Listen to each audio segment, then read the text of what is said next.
Dans cette vidéo, je t'explique comment faire pour arrêter que les élèves oublient tout ce qu'on leur apprend. En fait, tout ça, ça passe par l'ancrage en mémoire. C'est-à-dire, on va mettre les choses loin en mémoire à long terme. Et là, on va justement regarder ce qui se passe au niveau des automatismes. Je vais commencer par définir tous ces termes pour les expliciter. Puis ensuite, on passera aux 3 étapes pour justement ancrer ces automatismes en mémoire à long terme. Comme d'habitude, je vais t'expliquer tout ça avec un joli schéma et pour y avoir accès, il te suffit de cliquer sur le lien en description. Les automatismes, on se rappelle, ça se stocke dans la mémoire procédurale. La mémoire, comme son nom l'indique, des procédures. Dans cette mémoire procédurale, il y a, comme dans toutes les mémoires, 2 niveaux. Il y a le niveau explicite, le niveau dit déclaratif. C'est-à-dire que je sais le faire et je sais le mettre en mots. Typiquement, je sais utiliser, je ne sais pas, un calorimètre ou mon four à micro-ondes en regardant la notice. D'accord? Donc, si je regarde la notice, je sais comprendre la notice, je sais le mettre, je sais expliquer à quelqu'un parce qu'il y a les mots sur la notice et je sais le faire. Cette mémoire, elle est utile, mais il y a 2 problèmes. Le premier, c'est que on voit que ça utilise aussi la mémoire de travail, c'est-à-dire qu'il va falloir que à la fois je lise, mais je comprenne la notice. D'ailleurs, on voit bien que la première fois qu'on utilise la notice, ça prend plus de temps que la 5e fois. Mais l'autre problème aussi, c'est qu'elle est soumise à l'oubli. D'accord? Si je n'ai pas la notice, je ne suis plus capable de faire, mais aussi on voit qu'au bout d'un moment, ce n'est pas ancré. D'accord? On est vraiment dans des choses qui ne sont pas ancrées. Pour pouvoir ancrer, et donc que les phénomènes d'oubli soient beaucoup moins présents, il va falloir aller dans la mémoire procédurale implicite, non déclarative, qui correspond aux choses qu'on fait sans s'en rendre compte, et on obtient donc les automatismes. Par exemple, quand on a appris à conduire, au début, vous étiez en mémoire déclarative puisque on vous disait quoi faire. Alors là, il faut débrayer, il faut mettre le clignotant, etc. Et vous saviez ce que vous faisiez, vous le mettiez dans votre tête, voire le moniteur vous le disait, et vous le faisiez. Le problème du coup, c'est que quand vous voyez le feu rouge arriver, vous aviez un petit peu la panique parce qu'il fallait penser à mettre freiner, débrayer, mettre le clignotant, etc. Et du coup, ça vous prenait toute votre mémoire de travail. Si vous conduisez depuis plusieurs années, vous n'êtes plus du tout dans cet état-là. Vous faites les choses sans vous en rendre compte. Quand le feu arrive, vous arrivez même à parler avec votre passager, voire au téléphone. Pourquoi? Parce qu'il y a eu ce passage en mémoire implicite qui libère la mémoire de travail. Et ça veut dire aussi que vous avez perdu le déclaratif. Si on vous demande souvent des fois, mais pourquoi, qu'est-ce que tu as fait à ce moment-là? Vous avez du mal à vous rappeler de ce que vous avez mis que vous avez mis le clignotant, que vous avez débrayé, etc. D'accord? Il faut un effort pour se le rappeler. D'accord? Puisque comme ça ne sert plus de s'en rappeler, le cerveau l'a effacé, mais c'est présent, vous êtes capable de le faire. Il y a très peu d'oubli en mémoire procédurale implicite, c'est pour ça qu'on dit faire du vélo, ça ne s'oublie pas, ça ne s'oublie pas parce que c'est passé dans la mémoire implicite. Alors, moi, je transforme ce concept-là en langage scolaire, c'est-à-dire que je vais dire aux élèves que vous avez besoin que les choses qui sont dans votre cerveau descendent dans votre stylo. Mettre dans le stylo, ça veut dire que justement, ça n'utilise pas l'espace de cerveau disponible. Il faut que ce soit dans le stylo. Et j'aime bien dire dans le stylo parce que ça montre que pour que ça rentre dans le stylo, il va falloir utiliser le stylo. D'accord? Vous avez beau réfléchir à comment conduire, ça ne va pas vous aider à le mettre en mémoire procédurale implicite. Il va falloir se mettre derrière le volant, faire marcher les pédales, etc. Même chose pour toutes les procédures que les élèves ont à apprendre. Tous les automatismes, il va falloir que ça passe dans le stylo. Si ça passe dans le stylo, ça libère le cerveau pour réfléchir, par exemple, au sujet de l'énoncé. La recherche nous apprend qu'il y a 3 étapes pour faire ce passage de la mémoire explicite à la mémoire implicite.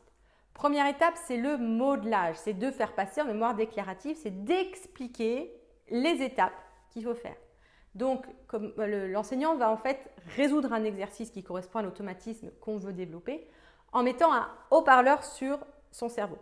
Attention important, il ne faut pas préparer cet exercice. Souvent, comme on veut faire les choses bien pour les élèves, on va regarder les exercices à l'avance, on va les résoudre, on va comprendre les problèmes et quand on arrive, c'est tout léché, tout bien. Ça, il faut vraiment l'éviter. Ça correspond à, si vous voulez faire un immeuble et enlever les échafaudages. Alors bien sûr, l'immeuble est plus joli, mais les autres maçons qui vont regarder l'immeuble et qui vont se dire « Ok, comment je dois le faire ?» S'ils ne voient pas les échafaudages, ils ne pourront jamais le reconstruire. Donc, il faut laisser les échafaudages, laisser ce côté pas fini.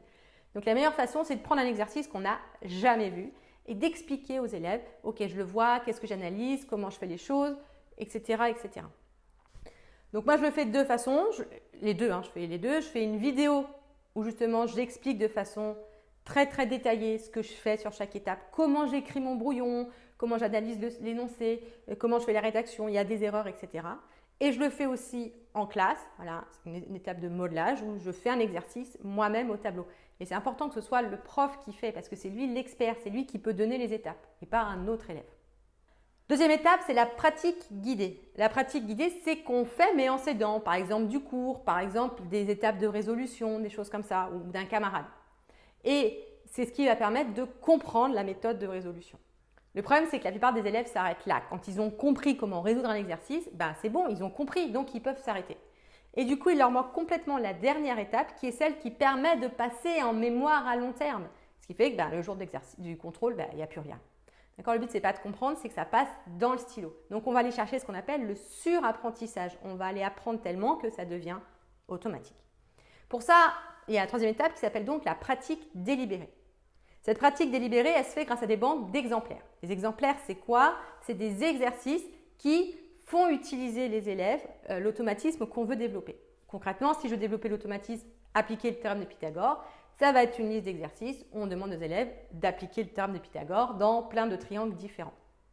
C'est un exemplaire aussi parce que ça donne un exemple, c'est-à-dire qu'il ne faut pas seulement l'exercice, mais il faut aussi la correction. Et la correction détaillée, puisqu'il faut que les élèves voient justement cet algorithme, ce processus de résolution et pas juste la réponse. Une fois qu'on a cette banque d'exemplaires, qu'on peut appeler banque d'exercices corrigés pour les élèves, parce que ça reste des exercices corrigés, eh bien, il faut prévoir des séances dédiées de pratique délibérée. On peut soit apprendre à nos élèves à les faire en autonomie, soit les faire en classe s'ils ne sont pas capables de travailler à la maison. Et il faut que ces séances, elles soient sur un temps long, diversifié, c'est-à-dire on va travailler un automatisme, puis un autre, voilà, changer, et réparti sur le temps. D'accord? Plus le temps où on va réinvestir les automatismes sera long, plus le temps de rétention sera long. Pour que ces séances elles soient bien efficaces, il faut bien dire aux élèves, au cerveau des élèves, donc aux élèves, quel automatisme on travaille. D'accord? Si on travaille sur Pythagore, on leur dit on fait une séance de pratique délibérée sur l'automatisme, théorème de Pythagore. Comme ça, le cerveau il associe théorème de Pythagore à ce qui se passe dans mon stylo. Il faut que le feedback soit immédiat. J'essaye, je regarde, j'ai bon, j'ai pas bon. Et donc ça, on peut l'avoir avec des exercices corrigés. Et enfin, il faut que les exercices soient tous similaires, idéalement pas exactement les mêmes, mais très proches, pour que ce soit toujours le même automatisme qu'on travaille. Maintenant que tu as compris quelles sont les 3 étapes pour ancrer les savoir-faire, c'est-à-dire les automatismes, peut-être que tu es en train de te demander, oui, mais comment on fait pour le reste?